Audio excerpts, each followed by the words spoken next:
Hello friends, आप सभी का एक बार फिर से हमारे इस यूट्यूब चैनल पे बहुत-बहुत स्वागत है। उम्मीद करते हैं आप अच्छे होंगे और आप सभी की तैयारी भी अच्छी चल रही होगी। देखिए, आज हम लोग बात करेंगे बीपीएससी एईडीओ एग्ज़ाम के बारे में। देखिए, जैसा कि आप सभी को बीपीएससी के कैलेंडर के माध्यम से ये मालूम था कि ये एग्ज़ाम जनवरी मंथ में होना है, लेकिन कुछ लोगों को ये कन्फ्यूज़न था कि जनवरी में होगा या नहीं होगा। लेकिन आज बीपीएससी के जो एग्ज़ाम कंट्रोलर है, उन्होंने एक इंटरव्यू में ये कन्फ़र्म कर दिया है कि इसका एग्ज़ाम जनवरी में ही लिया जाएगा और इस तरीके से आप समझ सकते हैं कि इसका फ़ाइनल ये है कि ये एग्ज़ाम जनवरी में हो जाएगा। उन्होंने ये बताया है कि इसके लिए दिसंबर के फर्स्ट वीक में आयोग में मीटिंग है, जिसमें सब कुछ तय हो जाएगा, एग्ज़ाम का डेट क्या होगा, कितने फ़ेज़ेज़ में लिए जाएँगे। मतलब ये है कि बीपीएससी इस एग्ज़ाम के लिए मिशन मोड में लग चुका है। उन्होंने ये भी बात कहा है कि इसका जो रिज़ल्ट है, वो 15 मार्च तक आ जाएगा। इस हिसाब से आप सभी लोग, जो लोग अच्छा परफ़ॉर्म करेंगे, इस एग्ज़ाम को निकाल लेंगे, वो मार्च तक अधिकारी बन जाएँगे। ये बहुत बड़ी बात है, ठीक है? देखिए, ये एग्ज़ाम अपने आप में काफ़ी इम्पोर्टेंट है, क्योंकि इसमें 935 सीट है और ये सिर्फ़ सिंगल स्टेज एग्ज़ाम है। बस आप एक एग्ज़ाम दीजिए, उसका रिज़ल्ट आएगा, अगर उसमें आप क्वालीफ़ाई कर जाते हैं, तो आप अधिकारी बन जाएँगे। ये बहुत ही यूनिक आपको मौका मिला है, जिसको अपने हाथ से जाने नहीं देना चाहिए, ठीक है? तो देखिए, अब आपके पास काफ़ी कम समय है। इस कम समय को आपको कैसे यूटिलाइज़ करना है और ज़्यादा से ज़्यादा आउटपुट निकालना है, ये आपको मैं बताने वाला हूँ। देखिए, ये एग्ज़ाम में कुल मिलाकर आपको 3 पेपर देने हैं। पेपर 1, पेपर 2 और पेपर 3। तीनों पेपर 100 मार्क्स का होगा, 100 क्वेश्चन होगा, 2 घंटे का होगा, ठीक है? अब देखिए, जो पेपर 1 है, वो लैंग्वेज का पेपर है, जिसमें हिंदी और इंग्लिश के सवाल होंगे। हिंदी में कितना सवाल होगा? 30, 30 मार्क्स का 30 सवाल होगा इंग्लिश में, सॉरी, और हिंदी में 70 मार्क्स का 70 क्वेश्चन्स होंगे आपके पास। इसमें जो इंग्लिश है, उसमें आपको कम से कम 9 मार्क्स लाना अनिवार्य है और जो हिंदी है, उसमें 21 मार्क्स लाना अनिवार्य है, ठीक है? तो इसको आप, ऐसा नहीं कि आप इसको नेग्लेक्ट करेंगे। अगर आप थोड़ा बहुत भी इसमें अच्छे से मेहनत करते हैं, तो पेपर 1 में आपको कोई समस्या नहीं आने वाली है। लेकिन हाँ, इसको थोड़ा आपको तैयार करना होगा, क्योंकि इसमें नेगेटिव मार्किंग है और अगर आप इस लैंग्वेज के पेपर में फँस जाते हैं, तो फिर आपका जनरल स्टडीज़ और जो पेपर 3 है, रीज़निंग मैथमेटिक्स वाला, सारा कुछ बेकार हो जाएगा, जो भी आप तैयारी उधर कर रहे हैं। क्योंकि पेपर 1 जो है वो क्वालीफाइंग है। देखिए, पेपर 1 के लिए आपको ज़्यादा चिंता करने की ज़रूरत नहीं है। बस आप कोई भी बेसिक ग्रामर का बुक हिंदी और इंग्लिश का ले लेंगे और उसे आप देख लेंगे, तो उतने से आपका ये पेपर का काम हो जाएगा, ठीक है? मेन हम लोग बात करते हैं पेपर 2 के बारे में, जो जनरल स्टडीज़ है। ये भी ऑब्जेक्टिव टाइप का होगा, इसमें भी नेगेटिव मार्किंग होगा। देखिए, इसमें सवाल कहाँ से आएँगे? हिस्ट्री से आएगा, ज्योग्राफी से, पॉलिटी से, economy, environment, general science, current affairs, यहाँ से सवाल आने वाले हैं। तो मैं आपको कुछ इम्पोर्टेंट सब्जेक्ट बताऊँगा, जहाँ से आपको मैक्सिमम सवाल देखने को मिलेंगे, ठीक है? तो जैसे देखिए, इसमें क्या है कि अगर आप हिस्ट्री को देख लेते हैं, करंट अफेयर्स और जनरल साइंस और साथ में साथ साथ में बिहार स्पेशल, ठीक है? ये 4 सब्जेक्ट को आप सबसे पहले ज़्यादा प्रायोरिटी दीजिए, ठीक है? अगर ये 4 सब्जेक्ट को आप अच्छे से कर लेते हैं, तो आपको लगभग 80% क्वेश्चंस आप सॉल्व करने की स्थिति में होंगे, ठीक है? तो देखिए, आपको पेपर 2 के लिए करना क्या है? पेपर 2 के लिए आपको क्या करना है कि जो पेपर 2 है, उसके लिए आपको history, current affairs, general science और बिहार स्पेशल, 4 को आपको पहले अच्छे से तैयार करना है। बाकी सब्जेक्ट को भी आपको करना है, लेकिन ज़्यादा समय आपको इन चारों सब्जेक्ट को देना है। हिस्ट्री को आप कैसे करेंगे? जो भी नोट्स आपने बनाया है, उसे अच्छे से पढ़िए, रिवाइज़ कीजिए। जो भी बुक्स आपने फॉलो किया है उसे अच्छे से देखिए, उसे रिवाइज़ कीजिए। साथ में आपको घटना चक्र की एक बुक लेनी है जो प्रीवियस ईयर क्वेश्चन जहाँ दिया रहता है और साथ में एक्सप्लेनेशन भी दिया होता है, तो आपको उसे सॉल्व करना है, ठीक है?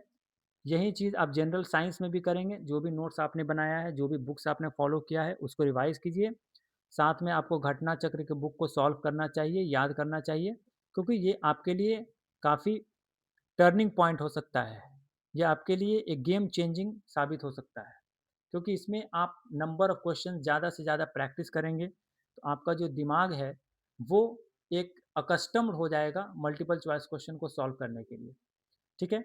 बिहार के लिए भी अगर आपने जो भी नोट्स बनाया है, जो भी बुक्स को फ़ॉलो किया है, उसे आप अच्छे से पढ़िए, रिवाइज़ कीजिए। इसमें आपको स्पेशली हिस्ट्री को ज़्यादा फ़ोकस करना है, बिहार के हिस्ट्री को और बिहार के ज्योग्राफ़ी को, ठीक है? अगर किसी ने कोई भी बुक से नहीं पढ़ा है, तो वो क्राउन बिहार का क्राउन जीके आप ले सकते हैं, या नहीं तो आप एक केबीसी नैनो का बिहार समग्र आता है, उसे आप देख सकते हैं, ठीक है? बाकी चीज़ों को आप जिस हिसाब से जैसे भी पढ़ रहे हैं, लूसेंट से पढ़े हैं, लूसेंट से पढ़ लीजिए। लेकिन इन सब्जेक्ट के लिए आपको हिस्ट्री का घटना चक्र पढ़ना ज़रूरी है। जनरल साइंस के लिए घटना चक्र लगा लीजिएगा, आप बेटर फ़ील करेंगे, ठीक है? तो इस हिसाब से आपको अपने जीएस के स्टडी को प्रायोरिटाइज़ करना है कि इन चारों सब्जेक्ट को पहले आप ज़्यादा समय देंगे। फिर इसमें भी जो-जो इम्पोर्टेंट टॉपिक्स हैं, पहले उसे आप पढ़ेंगे, ठीक है? देखिए, करंट अफ़ेयर्स के लिए क्या करना होगा आपको? करंट अफ़ेयर्स के लिए एक आप ईयरली मैगज़ीन को फ़ॉलो कर लीजिए। उसको कम से कम कोई भी एक अच्छा ईयरली मैगज़ीन आप ले लीजिए। उसको कम से कम 1 से डेढ़ घंटे आप ज़रूर दीजिए डेली। डेली आप 1 से डेढ़ घंटा उसको दीजिए और इसमें भी आपको पहले इम्पोर्टेंट टॉपिक्स को कवर करना चाहिए। जैसे इम्पोर्टेंट टॉपिक्स में कौन-कौन सा टॉपिक्स होगा? जैसे आप देखेंगे कि जो भी मिलिट्री एक्सरसाइज़ेज़ हुआ, वो एक इम्पोर्टेंट टॉपिक है। जो भी अवार्ड्स एंड ऑनर्स है, वो एक इम्पॉर्टेंट टॉपिक है। न्यू अपॉइंटमेंट्स, ये भी एक इम्पॉर्टेंट टॉपिक है। इस तरीके से पहले आप इम्पॉर्टेंट टॉपिक्स को कवर करेंगे, ठीक है? और उसके बाद ये है कि करंट अफेयर्स को जब आप डेली डेली रिवाइज करेंगे, तो आपको करंट अफेयर्स पे अच्छी पकड़ हो जाएगी और आपको कम से कम करंट अफेयर्स को डेली 1 से डेढ़ घंटा ज़रूर देना है, ठीक है? हम लोगों ने भी करंट अफेयर्स के लिए एक प्रयास शुरू किया है, जिसमें हम लोग area wise, topic wise current affairs cover कर रहे हैं। देखिए, ये जो करंट अफेयर्स का हमारा शॉर्ट नोट्स है रिवीजन के लिए, आप देखिए ये साउथ एशिया का नोट्स है, जिसमें अफ़गानिस्तान, पाकिस्तान, नेपाल, भूटान, जो भी कंट्री साउथ एशिया में आते हैं, सभी का हम लोगों ने 1 ईयर में जो भी इम्पोर्टेंट वहाँ पर इवेंट्स हुआ है, चाहे वो कंट्रीज़ न्यूज़ में रहा है, उन सारे को हम लोगों ने एक जगह पे कवर कर दिया है और एक जगह पे लिख दिया है। तो जो भी आप करंट अफेयर्स को फॉलो करेंगे, साथ में आप इसे भी ज़रूर देख लीजिएगा, जिससे आप अच्छे से रिवीजन कर पाएँगे। ये हमारा जो पीडीएफ है, वो हमारे टेलीग्राम चैनल में डाल दिया जाएगा। आप वहाँ से आसानी से पीडीएफ इसका डाउनलोड कर सकते हैं। हाँ, इसका जो हिंदी वर्ज़न होगा, वो भी हम लोग कुछ दिनों में डालेंगे अपने टेलीग्राम चैनल पे, तो आप वहाँ से डाउनलोड कर लीजिएगा। ये आपको काफ़ी फ़ायदा पहुँचाएगा रिवीजन में भी और और शॉर्ट फॉर्म्स में चीज़ों को याद रखने में भी आपको ये मदद करेगा, ठीक है? अब थोड़ा हम लोग ये जान लेते हैं कि आपको पेपर 3 के लिए क्या करना है। तो देखिए, पेपर 3 जो मैथ्स और रीज़निंग है, उसके लिए जितना ज़्यादा आप प्रैक्टिस करेंगे, उतना ज़्यादा आपको स्पीड आएगा और उतनी ज़्यादा एक्यूरेसी आपको मिलेगा, ठीक है? क्योंकि स्पीड एंड एक्यूरेसी बहुत इम्पोर्टेंट है पेपर 3 के लिए। इसके लिए आपको क्या करना है, मार्केट में बहुत सारे प्रैक्टिस सेट हैं, आप उसको खरीदिए। जितना ज़्यादा से ज़्यादा आप लगाएँगे, उतना ज़्यादा आपको फ़ायदा होगा। और एक बात आपको दिमाग में रखना है कि पेपर 2 और पेपर 3 दोनों मिलकर मेरिट बनने वाला है। दोनों को आपको अच्छे से तैयार करना है और दोनों को आपको इक्वल वेटेज देना है, अच्छे से उसके लिए तैयारी करनी है।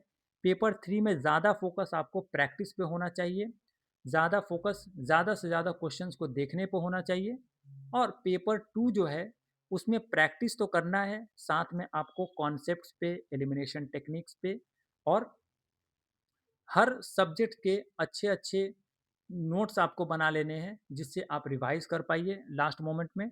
अगर आप लास्ट मोमेंट में रिवाइज़ नहीं करते हैं, तो आप जब एग्ज़ाम देने जाते हैं, तो आपको इनकम्प्लीटनेस की फीलिंग आती है, जो आपके कॉन्फिडेंस को काफ़ी कम करता है। तो पेपर 2 में आपको ज़्यादा से ज़्यादा चीज़ों को रिवाइज़ भी करना है, क्योंकि ये इम्पॉर्टेंट है कि आपको एग्ज़ामिनेशन में चीज़ें याद आएँ। ये गलती आपको बिल्कुल भी नहीं करना है, जो पेपर 2 है जीएस वाला, कि उसमें आप सिर्फ़ और सिर्फ़ पढ़े जा रहे हैं, रिवीज़न नहीं कर रहे हैं, तो फिर आपका पढ़ना सारा बेकार हो सकता है। ठीक है? तो चलिए इस वीडियो में बस इतना ही। अगर आपको हमारा ये प्रयास अच्छा लग रहा है, तो हमारे इस चैनल को सब्सक्राइब ज़रूर कर लीजिएगा। नोटिफ़िकेशन बटन पे क्लिक कर लीजिएगा ताकि जब भी हम ऐसा वीडियो लेकर आएँ, तो आप तक इसकी इन्फॉर्मेशन पहुँच जाए। ठीक है? आप हमारे साथ बने रहने के लिए बहुत-बहुत शुक्रिया। फिर मिलते हैं अगले वीडियो में, तब तक के लिए good bye, all the best.